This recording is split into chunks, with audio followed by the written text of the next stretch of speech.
Assalamualaikum warahmatullahi wabarakatuh. Apa kabar teman-teman? Berjumpa lagi dengan kami masih di channel Mobile Teknologi. Kita akan membuat sebuah blog melanjutkan video kemarin. Kemarin kita telah menambahkan sebuah menu baru, yaitu menu kategori. Nah, pada video kali ini kita akan mulai masuk ke menu artikel. Sebelumnya, bagi teman-teman yang belum subscribe, silahkan di subscribe dulu, aktifkan loncengnya untuk mendapatkan notifikasi video terbaru dari kami. Nah, di sini kita review sedikit ya teman-teman. Ini sebatas akhir kemarin video kita itu di bagian kategori. Kita telah berhasil membuat sebuah crud kategori. Kita bisa mengedit, menghapus, dan juga menambahkan kategori baru yang nantinya akan kita relasikan ke artikel. Nah, video kali ini mungkin kita akan memulai untuk menambahkan dulu atau menampilkan dulu ya, menampilkan artikel dan memasang. Kita perlu data table di sini. Kita pasang data table client saja dulu ya, client side. Nanti akan kita lanjutkan dengan data table server side. Oke, untuk itu silakan dibuka dulu text editornya. Di sini saya masih menggunakan Visual Studio Code. Oke, clear dulu. Ini kita buka terminal, kemudian ketikkan perintah php artisan make controller. Controllernya itu di dalam folder back karena dia masih backend ya. Back. Kemudian nama controllernya itu artikel controller -r. Tambahkan resource-nya. Jadi kita sudah punya templating atau starter dari controller. Nah, di sini ya teman-teman. Oke, mantap. Untuk di file untuk di function atau method index, kita tambahkan dulu return view back artikel, kemudian ini index. Oke, index ya teman-teman. Kita buat dulu di resource, kita beralih ke resource, di view back, kemudian sebuah file baru di dalam folder artikel, kemudian itu index bleed.php. Coba ini kita berikan h1. Oke, misal. Kemudian jangan lupa di resource-nya juga kita tambahkan, di routes-nya maksud saya, web. Nah, di sini kita tambahkan routes baru, to route resource article, koma di sini artikel controller class. Oke, mantap. Nah, sini jangan lupa diimport ya teman-teman, namespace-nya. Kita use dulu, maksud saya kita use app http controller, foldernya back, kemudian nama controllernya artikel controller. Oke, coba kita akses dulu ya teman-teman. Sini kita ketikkan bukan kategori tapi artikel. Nah, sini oke ya. Oke, mantap. Kemudian coba kita berikan di sini di artikel, kita kopas saja dari kategori ya, dari index. Nah, ini kita kopas, kita pastikan di artikel. Untuk modalnya kita hapus, include-nya. Nah, kita tidak pakai modal. Table body-nya juga, bagian body kita hapus dulu. Nah, ini untuk pesannya, untuk alertnya jangan dihapus, biarkan saja dulu. Oke, ini kategori diubah menjadi articles. Oke, coba. Oh ya, di sidebar-nya juga kita rapikan, kita benarkan dulu sidebar, kita masukkan linknya, URL artikel. Oke, mantap ya. Refresh artikel. Nah, sini masuk ya teman-teman. Oke, sudah masuk.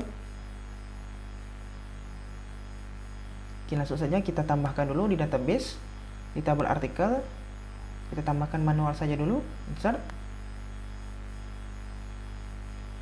Sini kategori. Nah, ini kategori kita sudah punya ya, web SEO misal.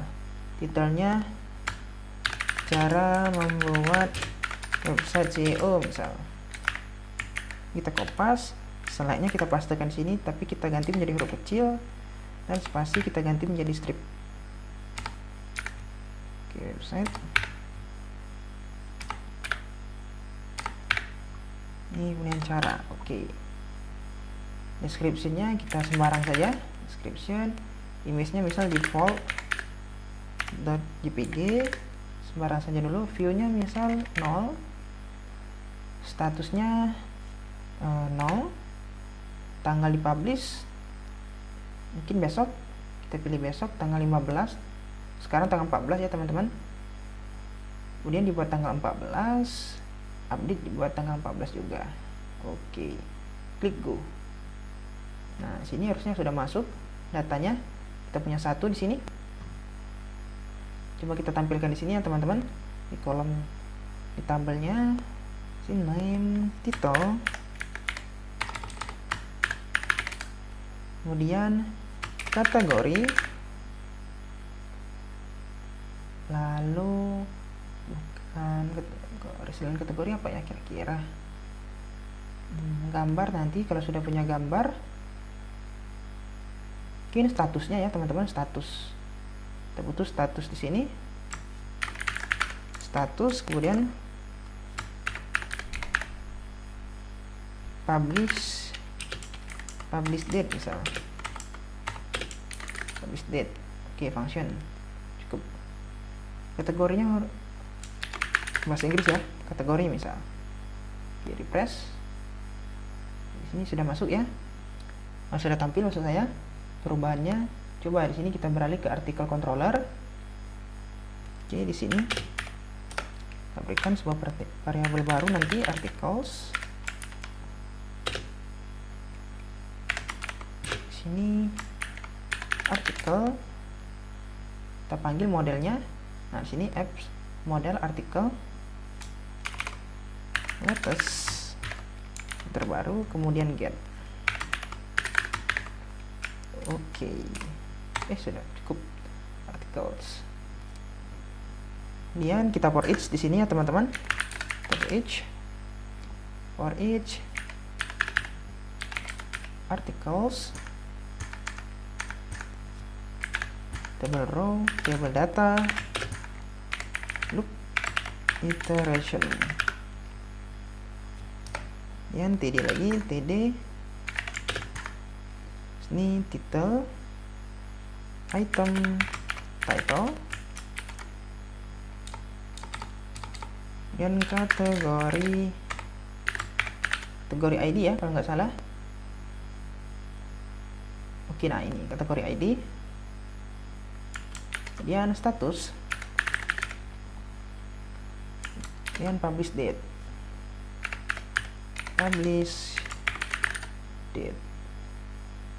Oke, publish date.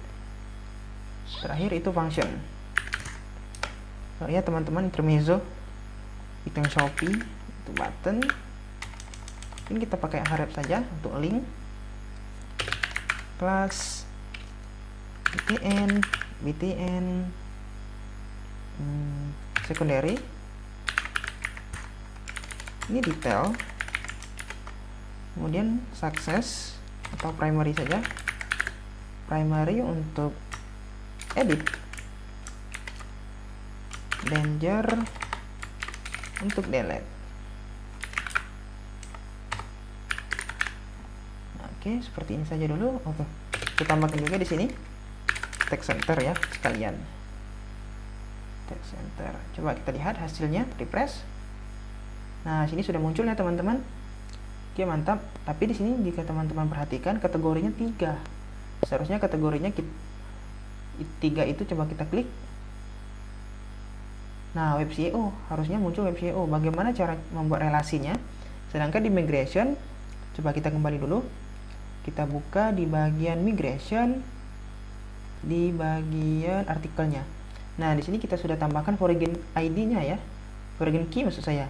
Itu kategori ID yang merepresentasikan dari tabel kategori. Oke, seharusnya kita mengeluarkan namanya bukan ID-nya. Oke, kita panggil nama atau kolom name yang ada di tabel kategoris. Untuk itu kita bisa mencoba kalau di Laravel itu ada namanya belongs to ya. One to one. Coba di models, kita buat di artikel. Nah, di sini. Oh iya, jangan lupa dulu di sini protected ya. Protected dan available.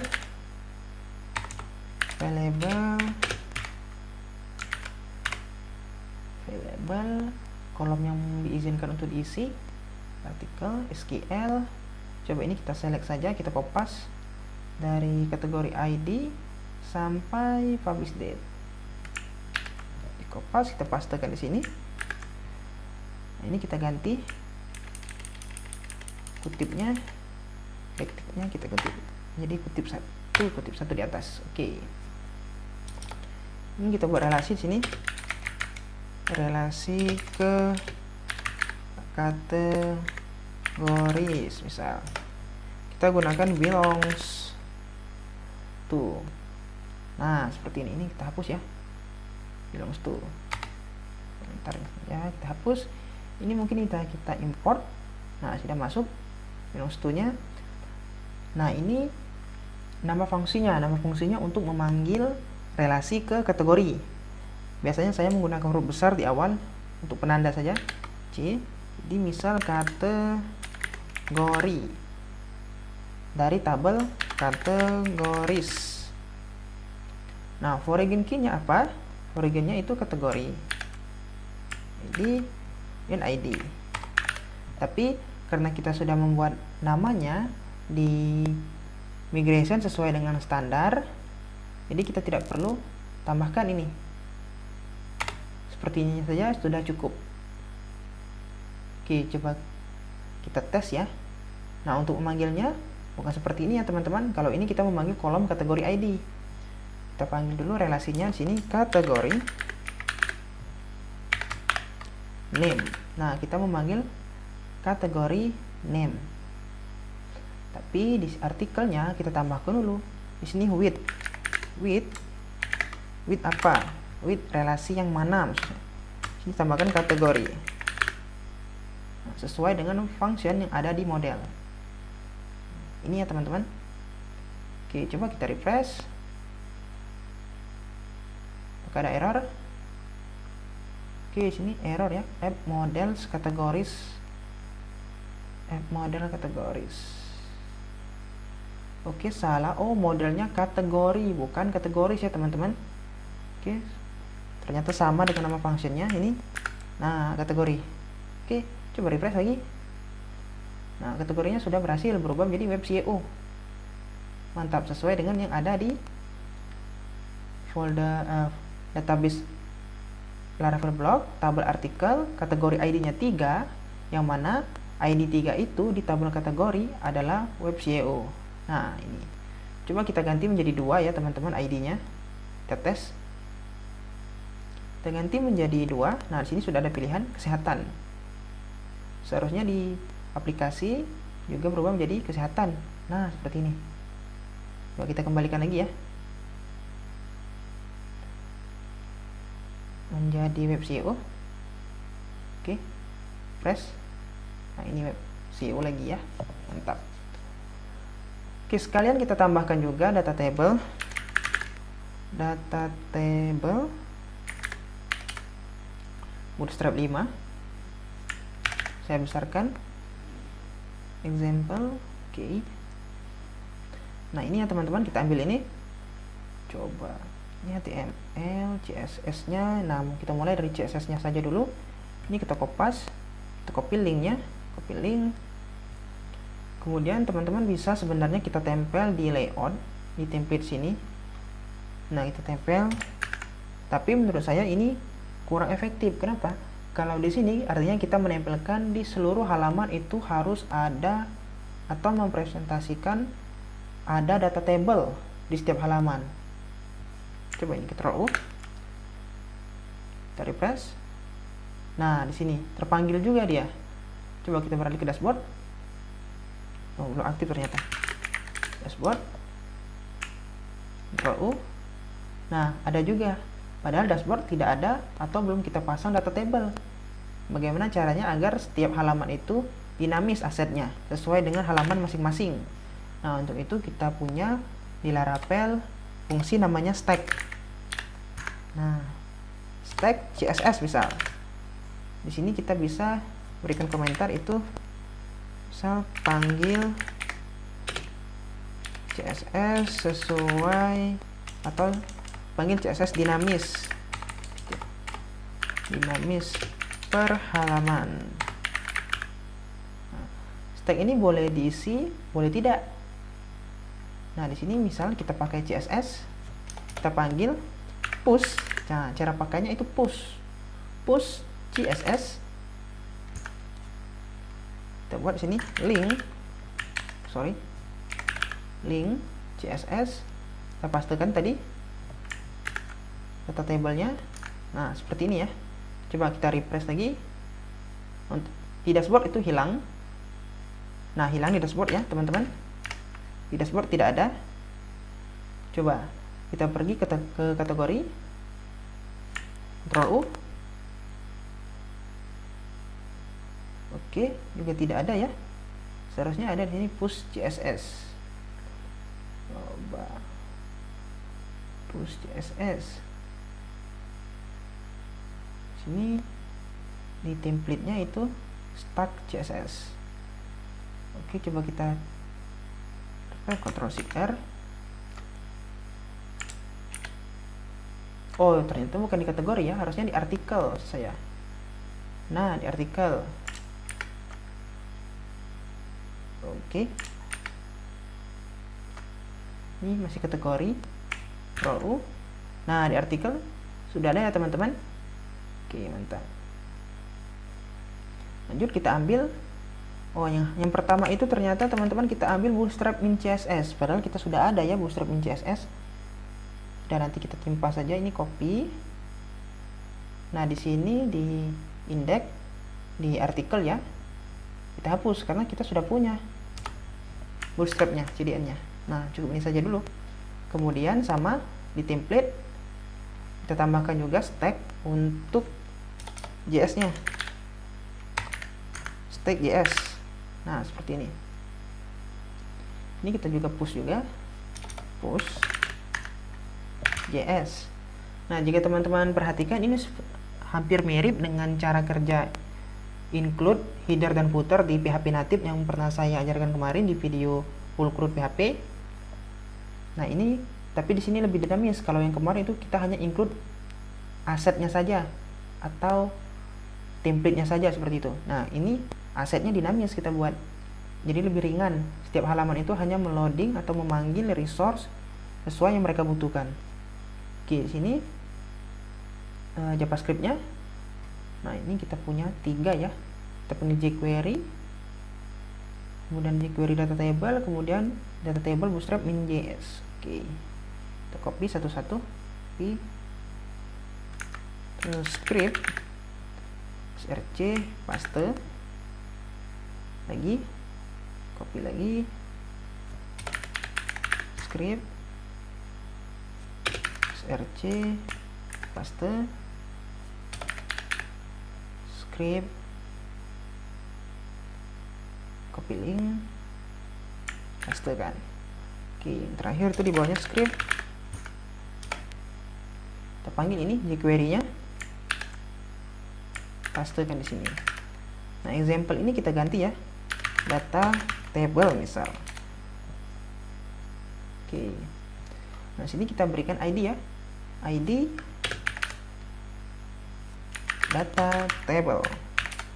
Nah, seperti ini ya teman-teman. Oke, seharusnya sudah bisa ini. Refresh. Nah, sudah masuk ya teman-teman. Versinya sudah masuk. Show entry-nya juga sudah masuk. Nah, ini sebenarnya paginasi. Jika sudah banyak datanya lebih dari 10, nanti paginasinya akan bertambah 1, 2, 3 dan seterusnya. Nah, ini sudah berhasil ya pencariannya. Tapi ini client side, nanti akan saya berikan sebuah tutorial untuk server side data table-nya ke depannya. Oke, sekalian mungkin. Nah, untuk judul ya teman-teman, judulnya belum dinamis jika teman-teman perhatikan. Dia masih di dashboard. Coba kita buat juga di sini. Di template. Nah, di template ini kita ganti menjadi yield saja. yield title misal. Oke, yield title. Di index kita bisa berikan section, and sectionnya kita hapus. Sini titlenya misal list articles admin. Nah, seperti ini. Ini juga kita kopas, kita berikan juga untuk halaman dashboard. Sini misal dashboard. Oke. Kemudian di kategori juga ya, di kategori this kategori. Oke, kita refresh coba. Nah, sini sudah masuk ya, this article. Kalau kita ke dashboard, oke, di dashboard juga belum berhasil ya. Coba sorry, di sini ditambahkan dashboard. Oke, URL dashboard artikel kategori. Oke, fresh di dashboard. Nah, ini dashboard admin, artikel, this artikel, kategori, this kategori. Oke, mantap ya teman-teman. Oke, mungkin kita tambahkan juga untuk status ya. Untuk status misal 0 itu private, artinya tidak publish. Kalau 1 itu artinya sudah publish. Seperti itu.